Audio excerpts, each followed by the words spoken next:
Hello, and welcome to our first video lecture for Philosophy 101. And yes, I'm aware that it is our first lecture and our third week, for which I'm dreadfully sorry. A lot of the various software that I had depended upon to get this out to you in a timely manner has not functioned very well. So we're trying a new set of software today, hopefully it'll work. To accommodate the fact that we're kind of on a crunched schedule, I have started to reduce some of the material down to its most essential pieces. So what we're going to be seeing today is a very abbreviated version of what we would have originally gone through. The hope here is that we can get caught up without losing much content. It's abbreviated, yes, but the stuff I took out is some of the least essential material, or it's material that will come up again later on so that we can use that time as an opportunity to discuss it instead of trying to do it all right now. Now, today, what we're going to be talking about are the various categories of statements we might come across when we deal with philosophy. This is going to be a very useful set of information for us because being able to categorize statements effectively is a valuable skill in being able to understand how arguments function. So let's jump right in and see what we find. This is also my first time doing a video lecture, so if I don't look like what to do with my hands, that's why. Anyway, that's the introductory slide. So our first method of categorizing statements that we're going to be employing here is by the kind of the fact that the statement expresses. We're going to look at two categories here, descriptive and normative facts. Descriptive statements are statements that aim to describe the world as it is. That is, things about the way the world actually is. So a descriptive statement is going to be true if and only if the world is exactly how that statement depicts it to be. Students are sometimes late to class is true, because students being late to class is a feature of the world. Likewise, this video is 2.5 weeks late. Also true.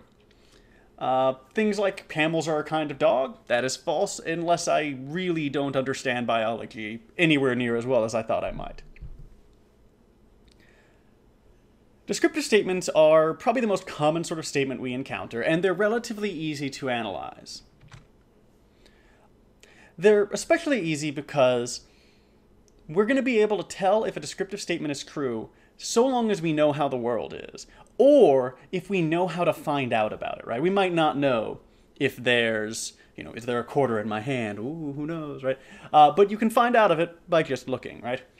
Luckily, we have some pretty well-established methods of doing this, right? Scientific discovery for observable phenomena, mathematical proof, logical deduction, all of these systems come together to give us a pretty well agreed upon way to determine the truth of descriptive statements. Now, this isn't to suggest that we're not going to encounter various problems when we try to determine the truth of certain descriptive statements, or that we never encounter disagreements there. We do.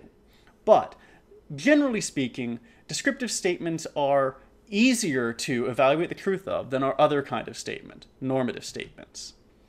So where descriptive statements are statements about how the world is, normative statements are statements about how the world ought to be, or how it should be.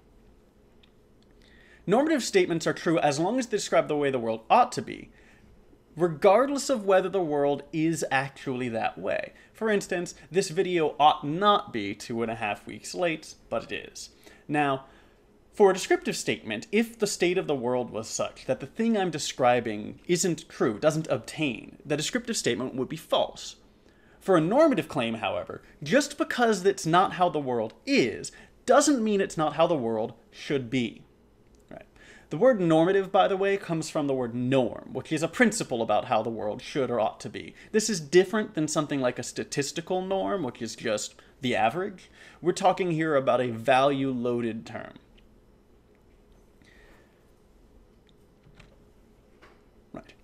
The truth of normative statements is going to be a bit trickier to evaluate than most descriptive statements. Now, this is because descriptive statements tend to have these sort of established methods, like we've talked about, scientific methods, etc. Normative statements, however, have no generally agreed upon method to determine their truth. Take, for instance, a moral claim. A moral claim is a classic normative standard, right? is it right or wrong to engage in charitable action? Now, most of us are going to say, hey, charity, that's a good thing. That's the right thing to do. Good for you. But then, how do you prove that? Now, this is going to be one of the challenges we discuss when we get to our ethics section. One of the biggest challenges for ethics, and in fact, any sort of normative claim, is going to be saying, well, you can say that, and it sounds right to me, but how can we tell? How can we test it? This is especially important when you're dealing with principles that may be disputed. Take, for instance, in American politics, right, the fact that historically, though less so currently, things like gay marriage have been hotly debated, and that's still going on, right? The question about whether or not the government should, so normative claim here, allow for same-sex marriage the same way it does for different sex marriage, right? Intersex marriage, I guess would be the term there. Anyway, right? Should it allow that? Should it be the same process? Well, that's a normative question. And we can look at the fact that we've had these two groups of people arguing for a very long period of time with relatively little traction. That we can see, well, maybe there's some disagreement about what determines the facts here. And in fact, you'll probably see that if you look at the people who are most likely to suggest that gay marriage should not be allowed, that same-sex marriage should not be allowed by the United States government. Many of them have a very specific source of authority in mind for their normative claims. It's going to be the Bible, the Quran, or some other religious text. Those texts are, generally speaking, less powerful of an influence on the opposition side. Now, this isn't to say that all religious people are on one side or the other, or that all non-religious people are on one side or the other. This is just to point out that how disputes over the origin and justification of normative claims can alter one's view here, and they're very difficult to adjudicate between. Right?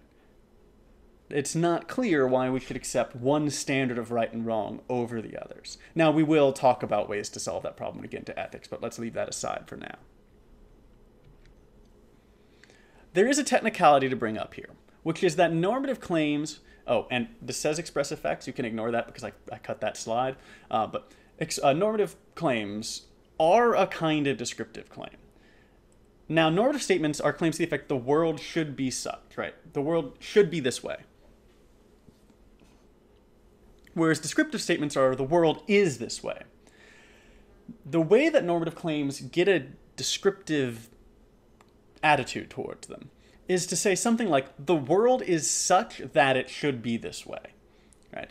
In other words, it is a fact about the world that there is this norm. That is a descriptive claim about a norm, not a normative claim directly. That's kind of a fuzzy boundary there, and if you don't quite get the difference right now, don't worry about it too much. It is just something to keep in mind, right? The difference between saying something like, it's wrong to murder, and it is a fact about the world that it is wrong to murder, is one that's not going to come into play frequently. But when you get into some of the more esoteric arguments that we can encounter in philosophy, when we're dealing with things like, okay, how do you justify not just the truth of a normative claim, but its significance, right? So, okay, fine, maybe I grant that it's wrong to murder. And in fact, it's a fact about the world that it's wrong to murder. I'll give you that one. I'll say it's a fact about the world that it's wrong to murder. But I'm just going to ignore the practical significance and say, yeah, that's true. It's a fact about the world, but I don't see why I have to follow it. Right? What gives that some force? I don't see any significance to me. So I'm just going to keep doing whatever I want. This is a challenge that ethics faces. I'm using ethics a lot here as an example because I think it's probably the most paradigmatic normative field. These same challenges show up in some form or another for all normative fields, which include things like political theory, which we're also going to talk about, epistemology / theory of knowledge, which we're also going to talk about, and even aesthetics, the study of beauty, though we're not really going to get much time to talk about that one, unfortunately. All this is just something to keep in mind. Here's a little Venn diagram showing the two. All right, so that's by kind of fact. Now let's look at the argumentative role that different kinds of statements can play. This is going to help us figure out what statements do what kind of work, and this is incredibly valuable for understanding the structure of an argument and the function of its inferences. That is, how we are supposed to reason from point A to point B. Recall that an argument is a series of statements called premises, intended to demonstrate the truth of some other statement called a conclusion, or the plausibility of that conclusion, rather, would be a more appropriate way to say it. Our most basic difference here is between these two kinds of statements, premises on the one hand and conclusions on the other. Right? So premises, these statements that are used to demonstrate the truth of something, and then conclusions, that thing that it's trying to demonstrate the plausibility of.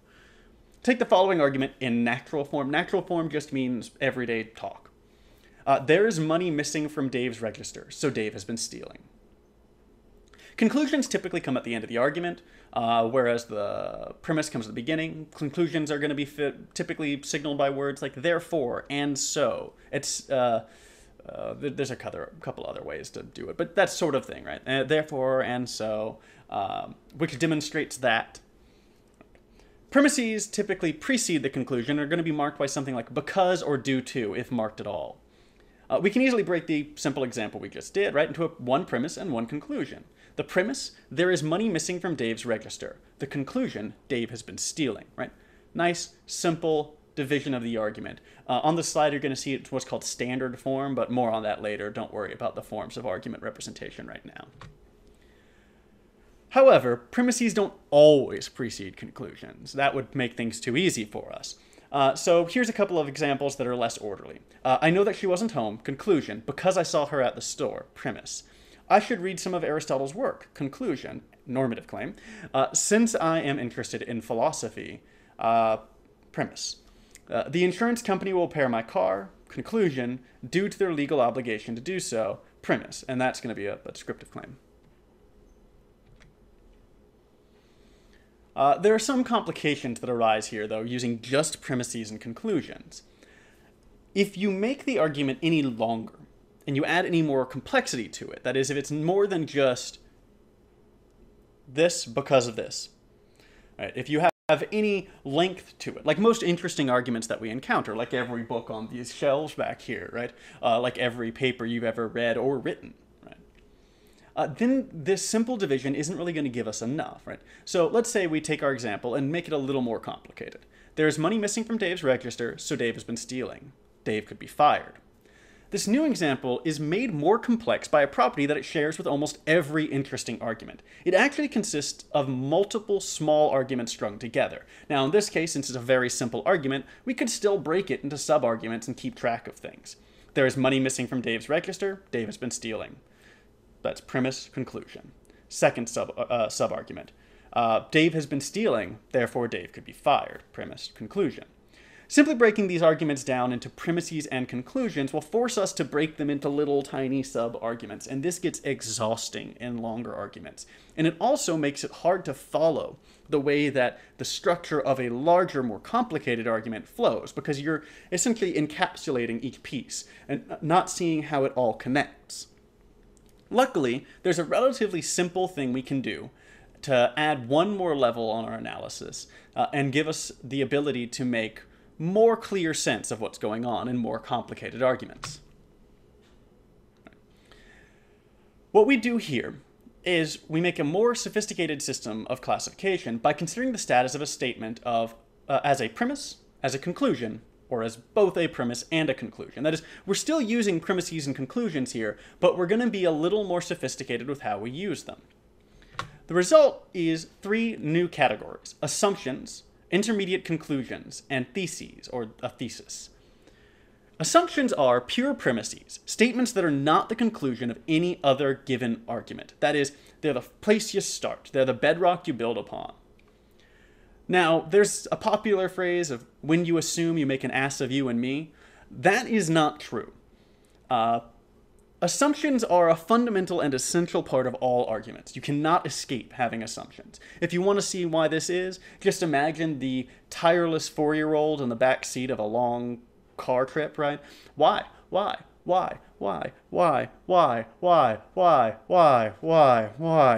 Eventually you're going to have to answer because. And there you found your assumptions. all arguments ground in assumptions. All arguments have to begin somewhere before they build up. It's not a bad thing.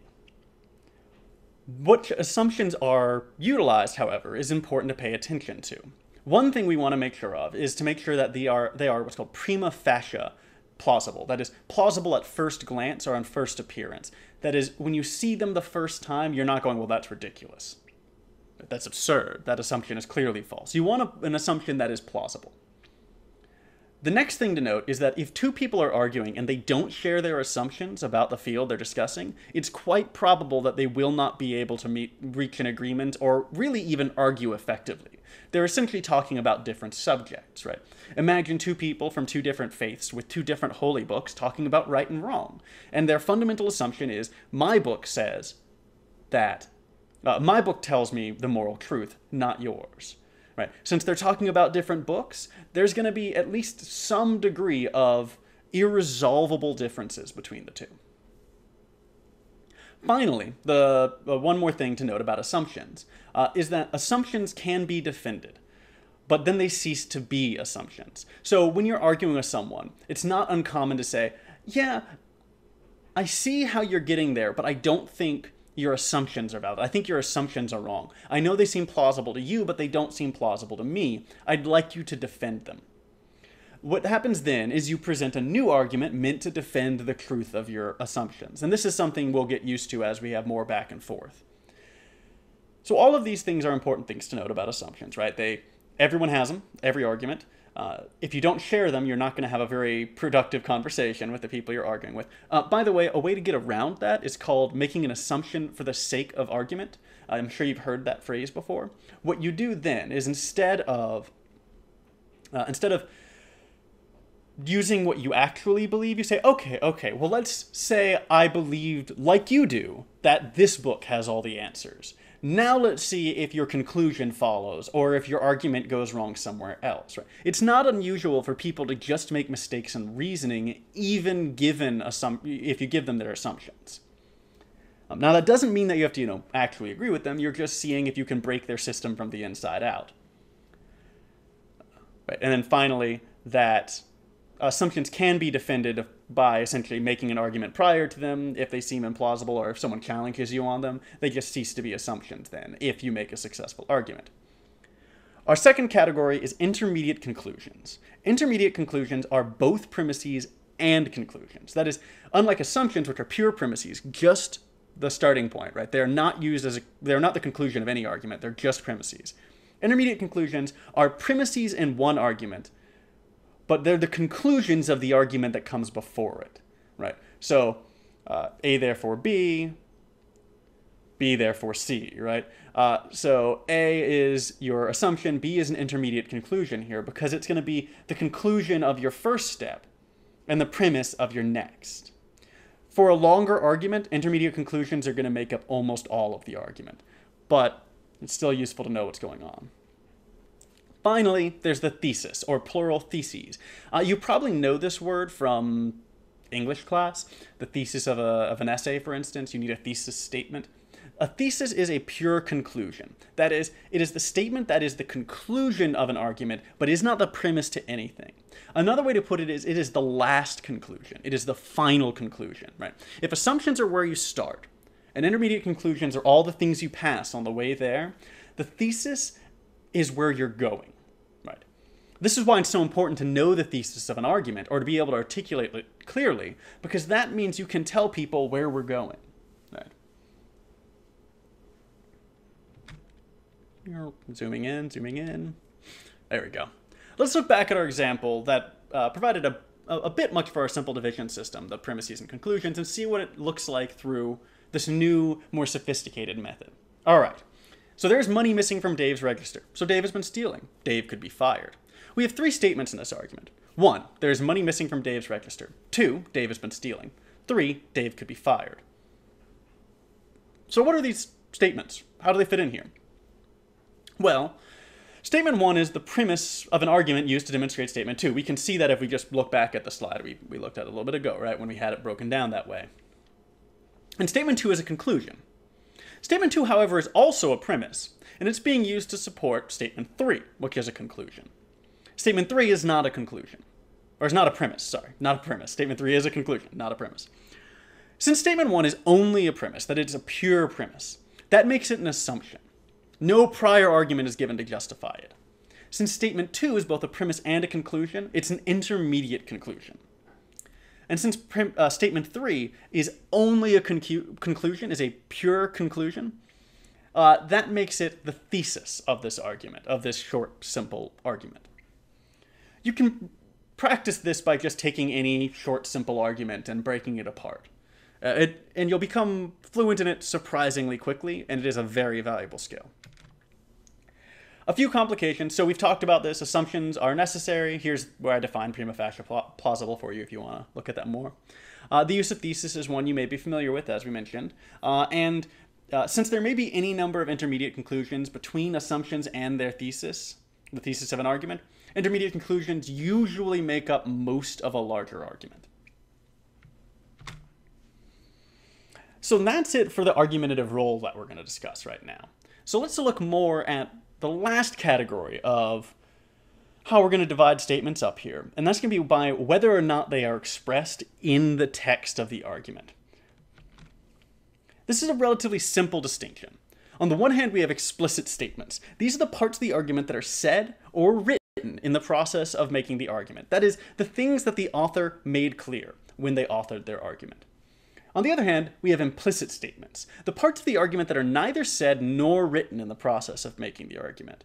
Finding explicit statements is pretty easy. You just look, and there they are, or listen, and there they are. Implicit statements are a little bit trickier, however. You have to be looking for what isn't there. Luckily, there are a few tricks that we're going to get to show you how this works.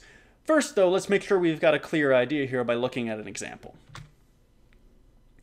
Looking at our first simple example. There's money missing from Dave's register. Dave has been stealing. However, it's interesting. You'll note that this argument's not totally complete in a sense. We need something to get us from 1 to 2, such that we can be justified in concluding 2. That is, we need something to get us from there being money missing from Dave's register to saying that Dave has been stealing. Right? There's some sort of reasoning going on there, and we need to tell ourselves what that is. We're ultimately going to need something like, if there is money missing from Dave's register, then Dave has been stealing. This gives us the following. Like, there's money missing from Dave's register. If there is money missing from Dave's register, then Dave has been stealing, which was implicit in the initial formulation, and Dave has been stealing as the conclusion. You can make any part of an argument implicit. So listen to these variations on our basic argument, which is there is money missing from Dave's register, Dave has been stealing. If Dave's register is missing money, he has been stealing, Dave has been stealing. Here we've made our first premise implicit and made the rest explicit. Dave's register is missing money, so Dave has been stealing. Right. Here we've got essentially the same as our base form, right? If Dave's register is missing money, then he has been stealing. Dave's register is missing money, ... Right. In that case, our conclusion is implicit. People will usually do that when they want you to draw your own conclusion, but they've been trying to lead you to there, right? You're supposed to have that moment of, oh! It's a powerful rhetorical move. But the point here is that statements at any point or at any role in an argument can be implicit, including the conclusion. Implicit statements are unavoidable, like assumptions. But it is important to pay attention to them, because implicit statements often conceal weaknesses that would work against an argument. For instance, our example here. There's money missing from Dave's register, so Dave has been stealing. But there's a lot of reason there might be money missing from Dave's register.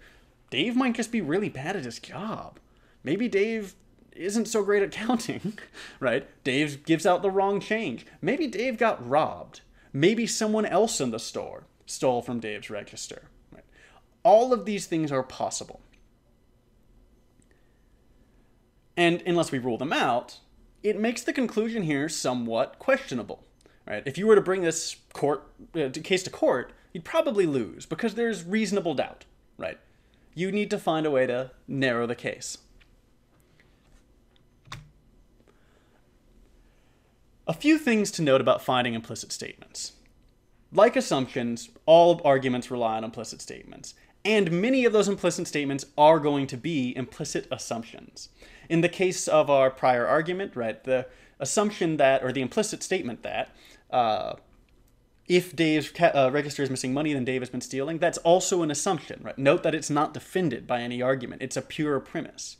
Implicit assumptions are especially important to identify as they are both undefended and unstated. In these implicit assumptions, you will often find where an argument goes wrong. A general rule for finding an implicit statement is that if there's a term in the conclusion, that is a word or phrase, as a term comes up in the conclusion that isn't in the premises anywhere, there must be an implicit statement using that term. Terms don't just come from nowhere.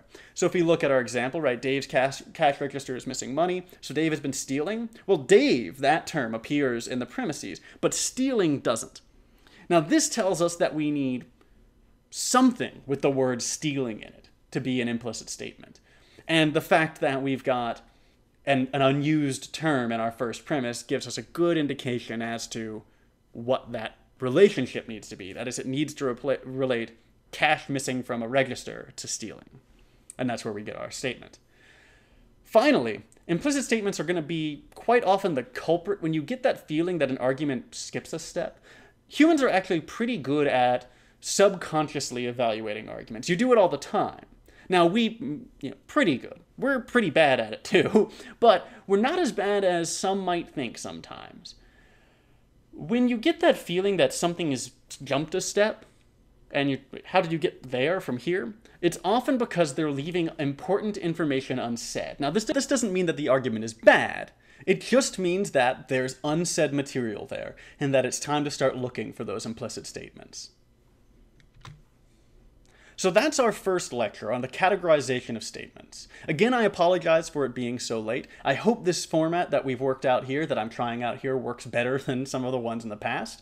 And I will be posting very soon an updated schedule so that we can all be on the same page as to how the rest of the semester is going to progress, given that we are behind. And it is totally my fault, for which I apologize. I hope that this lecture was clear. Let me know if you didn't follow anything or if you have any questions. And I hope you're doing all right. I'll see you next time.